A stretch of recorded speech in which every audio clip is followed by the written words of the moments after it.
It was Bastille Day, so we came to check out some French vibes.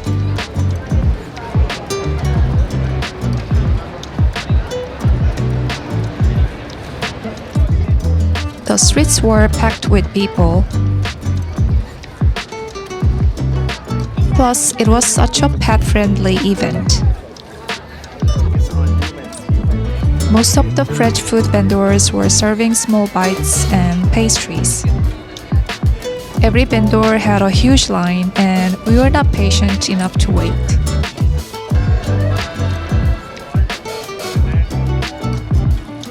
And this seemed like the highlight, the classic car parade.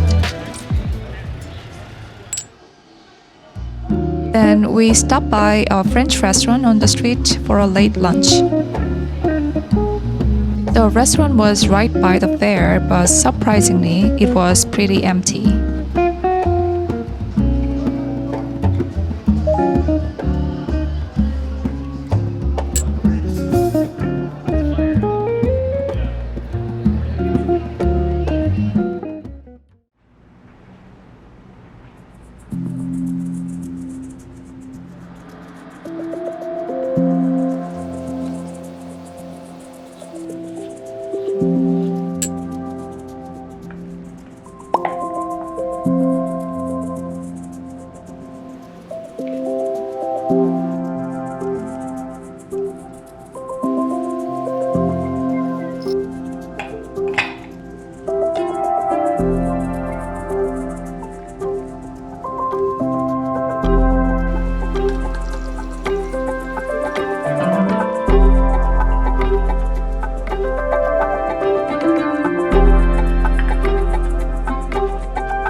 Another day of late breakfast.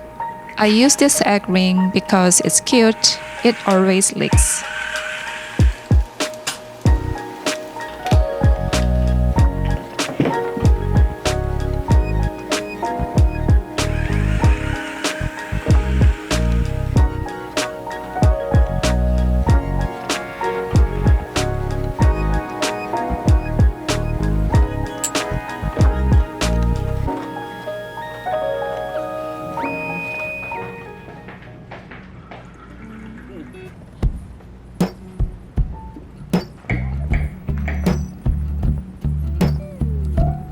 This was surprisingly delicious. I think the smeared peanut butter makes the egg sandwich flavor unique, and if you don't have any cheese, the cream cheese works too. Again, the same menu for Saturday breakfast. Added bacon in it this time. I'll be terribly missing peaches and nectarines after the summer ends. I was introduced to a countertop ice maker this summer, and it's been such a fun addition to my kitchen. Our fridge didn't come with a built-in ice dispenser, so I always put ice trays in the freezer and wait for hours. So I'm so excited to see how this ice maker will turn out. The machine is ready to use, just attaching the drip box, and let it sit just for 2 hours so the refrigerant could settle. The top part is the water tank that you can just pop it off. And to fill it with water, there's a cap that you can unscrew to open.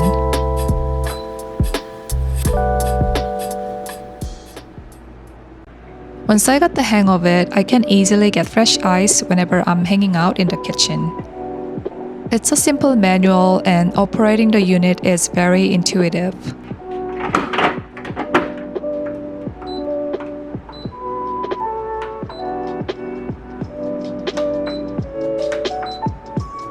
It drops 5 bullet ice cubes per cycle, and each cycle takes about 5 minutes. So to keep the soft bullet ice from melting, they recommend using an insulated cup.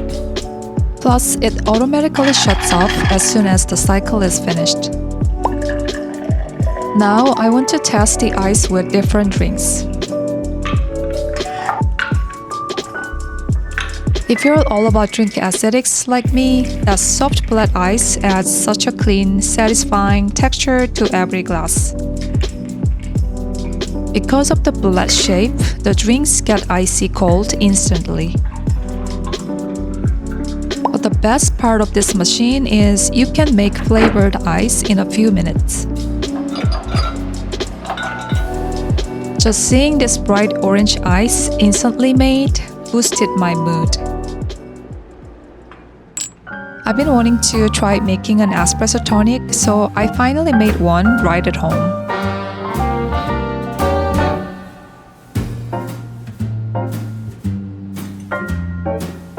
Instead of pouring orange juice, I used my orange-flavored ice.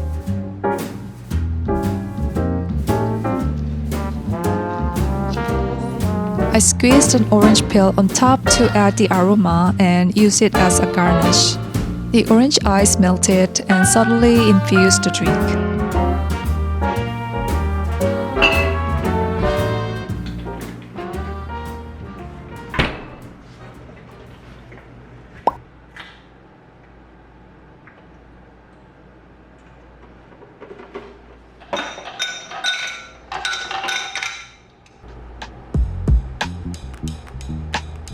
I usually avoid sweet drinks, so I thought it would be a great idea to drop a few flavored ice straight into sparkling water.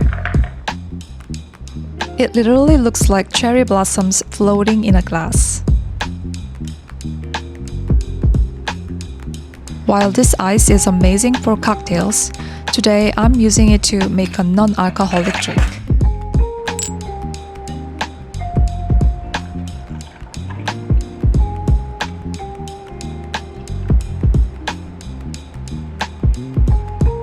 If you add some vodka or gin, this can be a cocktail.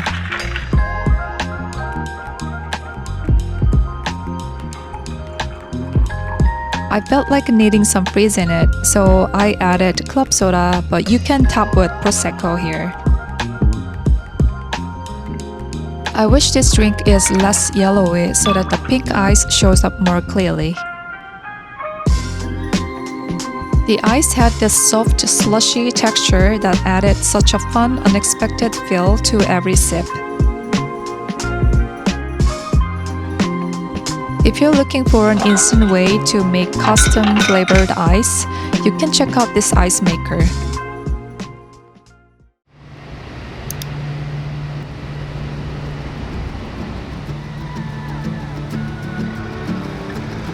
We headed over to Tribeca on a Saturday. We took a walk and just looked into the shop windows. Since we are already in Tribeca, we had to quickly check out the Aelfric Eden pop-up before they closed.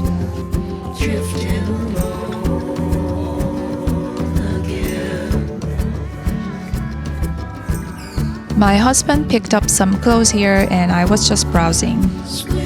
It was a little early for dinner, but we found a unique gumbo spot that we couldn't pass up.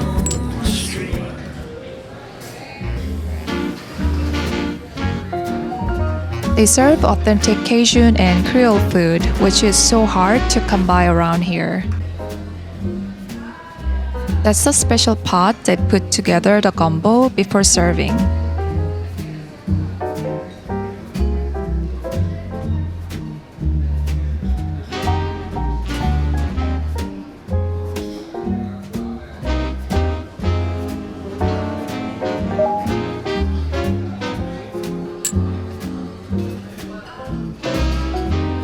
This was actually my very first time trying authentic restaurant-made gumbo. The flavor was so deep and rich, and I went with medium spice, and that was perfect for me. If you want to try New Orleans flavor in Tribeca, NYC, you can try this place.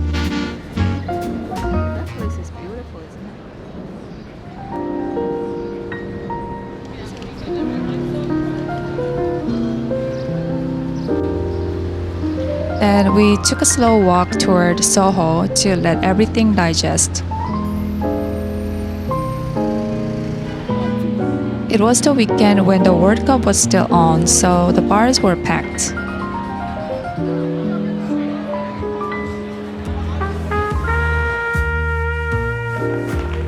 unboxing our gift bags from the Aelfric Eden party the other week.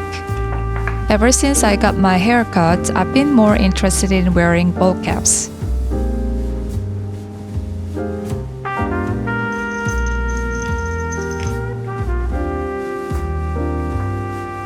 I felt like putting an outfit together to try on the new ball cap. An all-black outfit in the middle of summer has become my new obsession. But for quick errands like grocery run, this looks more comfortable. I've made this corn pasta quite often in the summer, so I wanted to share how I cook it. I am following a great recipe from my favorite food creator. I love summer sweet corn, so I bought it every time I went grocery shopping. She was using a microplane when grating the garlic. This is such a good trick. Simmer the corn cobs right in the water.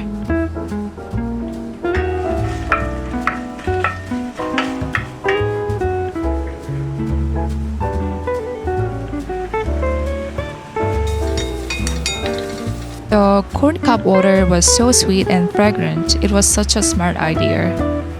The toasted breadcrumbs add a nice crunch to the soft corn.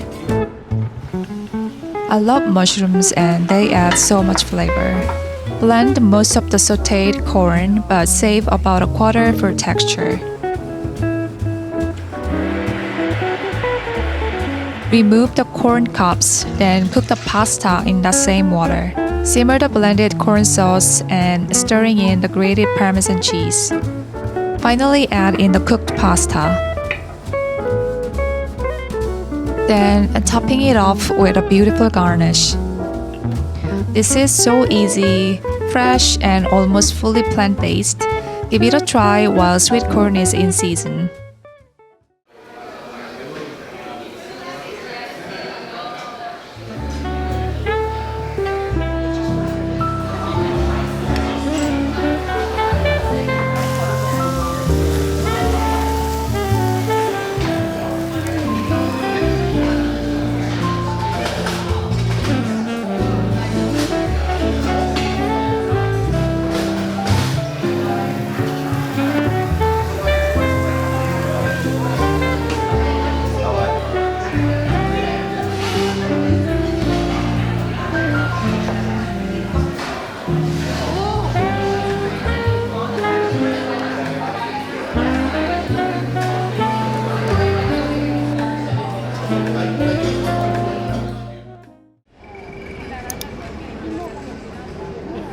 People have already took the best spots. I've heard this performance is truly one of a kind.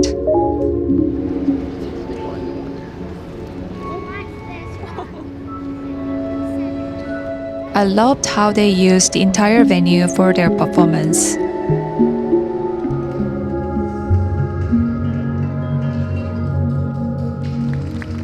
Their movements transformed the floor into a living painting.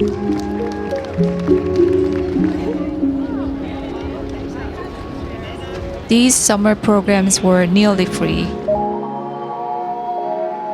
It's such an incredible opportunity to see a world-class performance.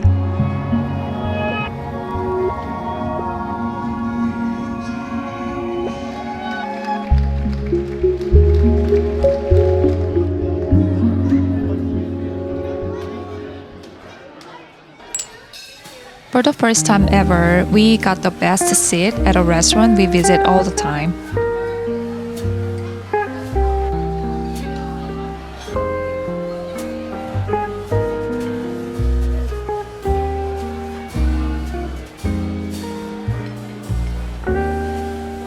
We are already into the second half of summer. I hope everyone is having a peaceful and meaningful season.